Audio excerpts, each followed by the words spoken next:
It is currently 3:45 a.m. and I'm sitting here recording this video.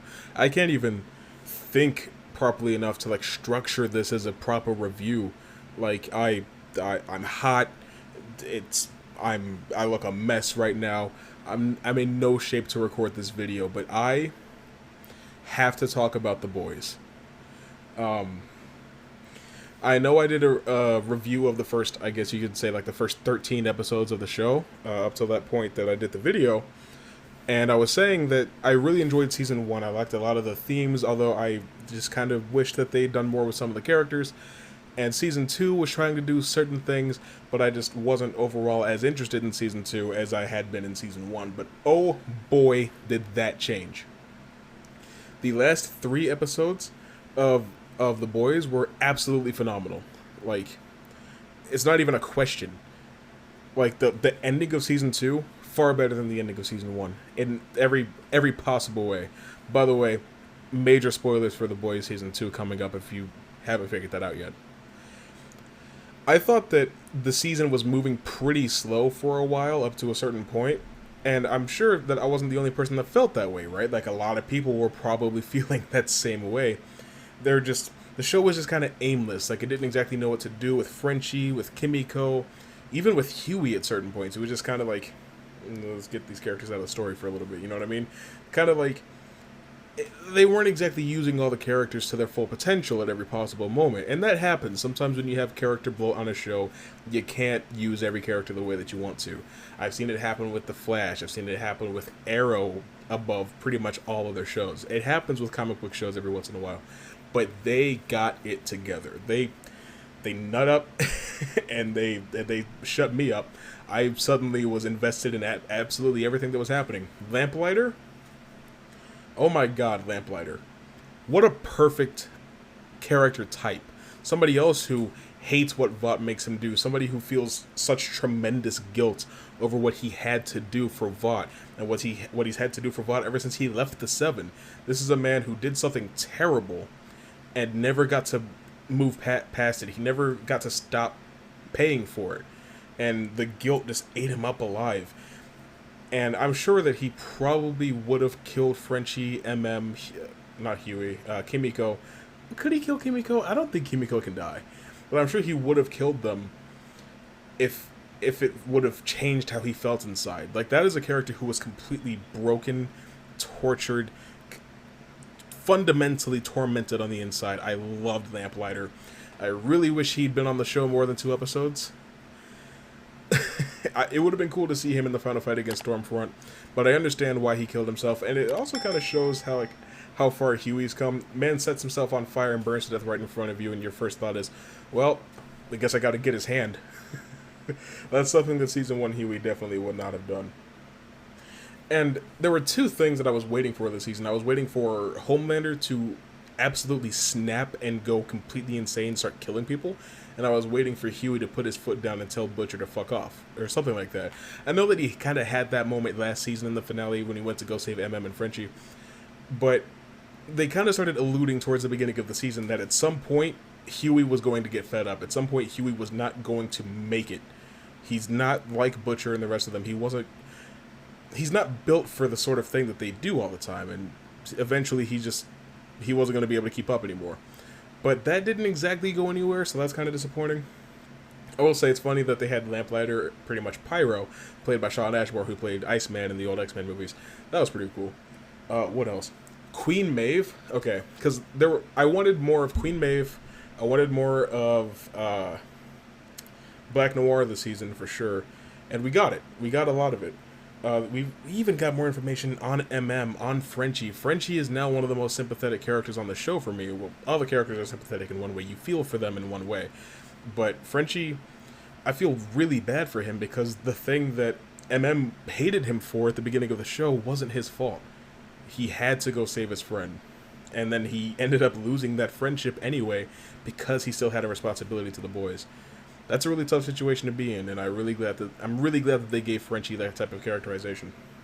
Now, Maeve was a sleeper hit this season. I loved the fact that from the very beginning, I knew she hated Vought just as much as the audience does. She's kind of another surrogate type of character on the Vought side, where it's like, Vought is disgusting, despicable, they're terrible. Somebody on the inside who's been there for a while has to hate them as much as we do. Otherwise, we can't really sympathize or latch onto any of the characters in the Seven. That's what Maeve was there for. But in the first season, she didn't do a whole lot. It took me until the season was almost over to even remember that her name was Queen Maeve. But in this season, her dynamic with Homelander, where it's like, I want to live my life, but I'm afraid of Homelander, and I'm not going to live in fear anymore. I'm going to take my life back. I'm going to threaten Homelander with this damning evidence, this damning footage of what happened on Flight 137. I am going to take back control of my life from Homelander. Queen shit. Queen Maeve shit. I love Queen Maeve now. I kind of thought she was a bit of a bitch last season for knowing exactly what was wrong with Vought and seeing that there was a problem and not trying to do anything to change anything. That was the problem that I had with Maeve last year, is that she recognized the issue and did not want to become part of the solution. That's just how I felt about that. Who else? The Deep. I don't like the Deep that much as a character, but the Church of the Collective is a very interesting concept, and I was very curious as to where they were going to go with that. What dirt did they have on who? What were they going to do? How were they going to manipulate Vought? And I thought that they had a soup in their midst that was popping heads. Boy, was I wrong. But I'll come back to that. Stormfront being a Nazi was a very good plot point, because it shows not only that Stan Edgar is willing to compromise pretty much anything in order to protect the brand of Vought, which is interesting. Also, Giancarlo Esposito makes everything better that he's in. I'm convinced of that already. Let me go ahead and pre-order 5 copies of Far Cry 6. But she also was very important because Homelander is a complicated character. It's easy to say that Homelander's a cunt, that he's a fuckboy or whatever. It's easy to just hate Homelander, right? Because he is a terrible person. He's a monster. He's despicable. He is very much the incarnation of what Vought is. But he's also a victim.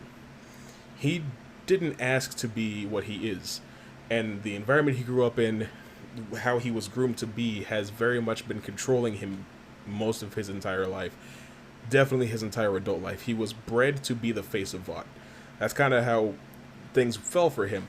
So for him to have a son, Ryan, which, by the way, Ryan's a great character. Whoever plays Ryan does a great job. Very, very talented child actor. I really appreciate that. But he definitely cares a lot about Ryan. He loves that kid. That is his son. He would do anything for him. But Homelander is not the type of person who understands how to raise a child. So that's why it was important to have Stormfront there. Not that she's a good type of parent figure, but because as far as Homelander's concerned, he needs somebody to help him stay balanced out so that he can give this kid the life that he never had growing up. But Stormfront is manipulative. She was kind of undercutting everything Homelander wanted to do with Ryan. She even started planting things in his head that white genocide was happening and they were going to go after all the white people. I was like, whoa, Stormfront. Whoa, that's bold of you to say. I like it, though. I really like it. I liked Stormfront as an antagonistic force in the season. Very solid character. I loved the way she was written. I loved how she started unraveling at the end of the season. Speaking of Stormfront, I cannot put to words how satisfied I was watching her get her shit kicked in by Kimiko, Queen Maeve, and Starlight. I have never seen such an amazing cat fight. Just a drag-out slugfest between three pretty much four unbreakable women. Just beating the shit out of... Well, it was 3-on-1. There's 4 unbreakable women in the fight, but one of them was getting jumped. Absolutely jumped. And then... Because, okay, when Stormfront gets Kimiko in the headlock and she snaps her neck, my heart dropped for a second, and then I realized, oh, she's okay. She can walk that off. I forgot how bad Black Noir beat her up in the last season, and then she just got up, so I was like, oh, okay, yeah, she can walk that off. But then Maeve showing up, oh, that changed everything. That changed everything. Ryan... We don't know if Ryan lasered Becca too. I have to assume that he might have, because if you look at how Stormfront was damaged, she was missing. the end of her right arm and both of her legs. And she was holding Becca by her, or with her right hand, so I'm sure that maybe he got Becca too. Or maybe when he hit Stormfront, she reacted to the pain and crushed Becca's throat. I don't actually know how Becca died. I don't think we're supposed to know how Becca died, but we know that Ryan is probably going to carry some form of guilt for that for the rest of his life. But I like that earlier in the episode, Homelander's trying to get Ryan to use his heat vision, and he's like, oh, well, just imagine somebody you hate. And so once the time comes, I'm like, he is going to laser the fuck out of Stormfront to protect his mother. I love that. I love that Billy was able to swallow his hatred for Soups and not beat the kid to death with a with a crowbar. I was kind of worried. I like that Billy was able to grow a bit, because I was concerned as to how he was going to deal with Ryan, because that's not his kid. That's Stormlander's kid. He hates Stormlander. He hates how this kid came into existence. So obviously that was going to be a very tricky situation for him from the very beginning.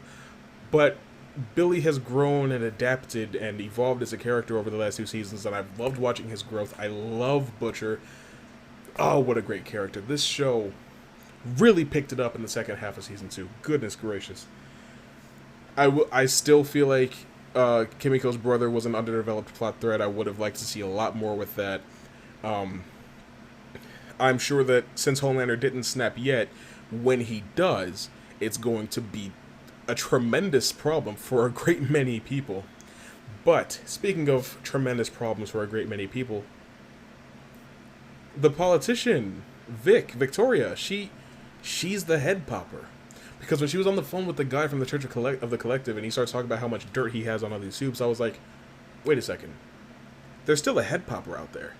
Stormfront admitted earlier in the episode that she didn't do it. So we don't know who did.